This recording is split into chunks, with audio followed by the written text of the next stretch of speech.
প্রিয় দর্শক, চলে আসলাম বাংলাদেশে আবহাওয়া অফিস থেকে পাওয়া সঠিক তথ্য অনুযায়ী গুরুত্বপূর্ণ আবহাওয়ার আপডেট নিয়ে। আজকের ভিডিওতে জানিয়ে দেব 5ই আগস্ট মঙ্গলবার বাংলাদেশে 8টি বিভাগের 64 জেলার আবহাওয়া নিয়ে কী তথ্য দিয়েছে বাংলাদেশে আবহাওয়া অফিস। সেই সাথে আরও জানিয়ে দেব 5ই আগস্ট মঙ্গলবার কেমন থাকতে চলেছে আপনাদের জেলার আবহাওয়া। তাই ঝটপটে ভিডিওটিকে লাইক দিয়ে চ্যানেলটিকে সাবস্ক্রাইব করে পাশে থাকা বেল আইকনটি অন করে দিন। এবং সেই সাথে আপনি কোন জেলা থেকে আমাদের ভিডিওটি দেখছেন এবং আজকের আপনাদের জেলার আবহাওয়া কেমন তা কমেন্ট বক্সে জানিয়ে দিন। চলুন তাহলে এক নজরে বিস্তারিত জেনে নেই।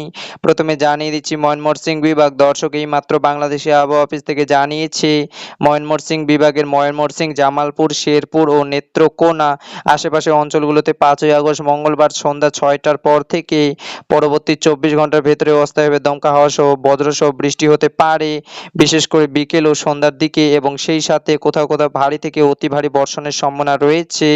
এবার জানিয়ে দিচ্ছি সিলেট বিভাগ। দর্শক, সিলেট বিভাগের সিলেট, মৌলভীবাজার, হবিগঞ্জ, সুনামগঞ্জ এবং পার্শ্ববর্তী অঞ্চলগুলিতে 5ই আগস্ট মঙ্গলবার সন্ধ্যা 6টার পর থেকে পরবর্তী 24 ঘন্টার ভেতরে অনেক জায়গায় বজ্রসহ বৃষ্টি হতে পারে এবং সুনামগঞ্জ ও সিলেটে দমকা হাওয়ার সাথে মাঝারি থেকে ভারী বৃষ্টির সম্ভাবনা রয়েছে।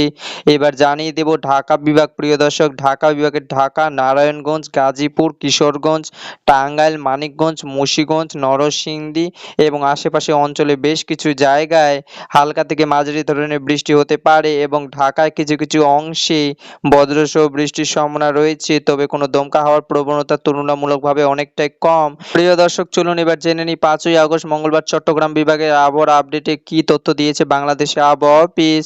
দর্শক, চট্টগ্রাম বিভাগের চট্টগ্রাম, কক্সবাজার, বান্দরবান, রাঙ্গামাটি, খাগড়াছড়ি, ব্রাহ্মণবাড়িয়া, কুমিল্লা, ফেনী, লক্ষ্মীপুর, নোয়াখালী ও চাঁদপুর চট্টগ্রাম বিভাগে এই জেলাগুলোর অধিকাংশ এলাকায় বজ্রসহ বৃষ্টি এবং হালকা থেকে মাঝারি ধরনের বৃষ্টি হতে পারে এবং কক্সবাজার ও পার্শ্ববর্তী অঞ্চলে দমকা হাওয়া সহ হালকা থেকে মাঝারি ধরনের বর্ষণের সম্ভাবনা রয়েছে। এবার জানিয়ে দিচ্ছি রাজশাহী বিভাগ। দর্শক, রাজশাহী বিভাগের রাজশাহী, নাটোর, নওগাঁ, চাঁপাইনবাবগঞ্জ, জয়পুরহাট, বগুড়া, সিরাজগঞ্জ, পাবনা এই জেলাগুলোর কিছু কিছু অঞ্চলে ভারী থেকে অতি ভারী বর্ষণের সম্ভাবনা রয়েছে 5ই আগস্ট মঙ্গলবার সন্ধ্যা 6টার পর থেকে পরবর্তী 24 ঘন্টার ভেতরে এবং কিছু কিছু জায়গায় বজ্রসহ বৃষ্টি হতে পারে, তবে দমকা হাওয়ার সাথে প্রবণতা তুলনামূলকভাবে অনেকটাই কম। এবার জানিয়ে দিচ্ছি রংপুর বিভাগ। দর্শক, রংপুর বিভাগের রংপুর, কুড়িগ্রাম, লালমনিরহাট, নীলফামারী, গাইবান্ধা, কুড়িগ্রাম, পঞ্চগড় এবং দিনাজপুর এই জেলাগুলোর কিছু কিছু জায়গায় 5ই আগস্ট মঙ্গলবার সন্ধ্যা 6টার পর থেকে অস্থায়ীভাবে দমকা হাওয়া সহ বজ্রসহ বৃষ্টির সম্ভাবনা রয়েছে পরবর্তী 24 ঘন্টার ভেতরে, বিশেষ করে ঠাকুরগাঁও, পঞ্চগড় ও দিনাজপুর ভারী থেকে অতি ভারী বর্ষণের সম্ভাবনা রয়েছে। এবার জানিয়ে দিচ্ছি খুলনা বিভাগ। দর্শক, খুলনা বিভাগের 5ই আগস্ট মঙ্গলবার সন্ধ্যা 6টার পর থেকে পরবর্তী 24 ঘন্টার ভেতরে হালকা থেকে মাঝারি ধরনের বৃষ্টি হতে পারে, যেমন খুলনা, যশোর, সাতক্ষীরা, বাগেরহাট, নড়াইল, মগরা, ঝিনাইদহ, চুয়াডাঙ্গা ও কুটিয়া, তবে যশোর ও সাতক্ষীরা বজ্রসহ বৃষ্টি এবং দমকা হাওয়া বয়ে যায়। এবার জানিয়ে দেব বরিশাল বিভাগ। দর্শক, বরিশাল বিভাগের বরিশাল, ভোলা, পটুয়াখালী, পিরোজপুর, ঝালকাঠি এবং বরগুনা এই জেলাগুলোর বেশিরভাগ অঞ্চলে হালকা থেকে মাঝারি ধরনের বৃষ্টি হতে পারে 5ই আগস্ট মঙ্গলবার সন্ধ্যার পর থেকে পরবর্তী 24 ঘন্টার ভেতরে এবং সেই সাথে পটুয়াখালী ও ভোলা জেলায় দমকা হাওয়া সহ হালকা থেকে মাঝারি ধরনের বৃষ্টির সম্ভাবনা রয়েছে।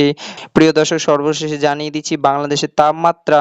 দর্শক, বাংলাদেশে আবহাওয়া অধিদপ্তর জানিয়েছে বাংলাদেশের তাপমাত্রা দিন এবং রাতে প্রায় একই রকম থাকতে পারে। তো বন্ধুরা, এই ছিল আমার কাছে একটি ছোট্ট একটি আবহাওয়ার আপডেট। যদি ভিডিওটিকে ভালো লেগে থাকে তাহলে একটা লাইক আর সাবস্ক্রাইব করে দিও বন্ধুরা। দেখা হবে নেক্সট ভিডিওতে।